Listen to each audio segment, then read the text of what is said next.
দেখেন বলে কি দেখেন শোনেন।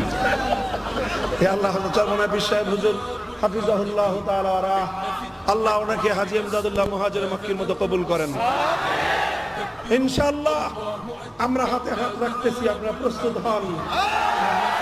অনেক হয়েছে, অনেক 50 বছর দিয়েছি। আগামীর বিপ্লব হবে চূড়ান্ত ইসলামী রাষ্ট্র কায়েমের বিপ্লব ইনশাআল্লাহ। আল্লাহ পাক রব্বুল আলামিন কবুল করেন।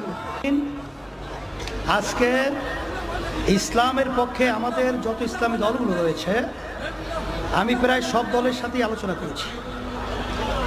আলহামদুলিল্লাহ, আপনাদেরকে আজকে এই সম্মেলন থেকে একটা শুভ সংবাদ হিসেবে আমি মেসেজ হিসেবে বলছি, সংবাদ ভালো। সংবাদ কি? এর জন্য এখানে অনেক তলবে ইলমরা আছেন, খাঁটি নায়েবে রাসূলরা আছেন।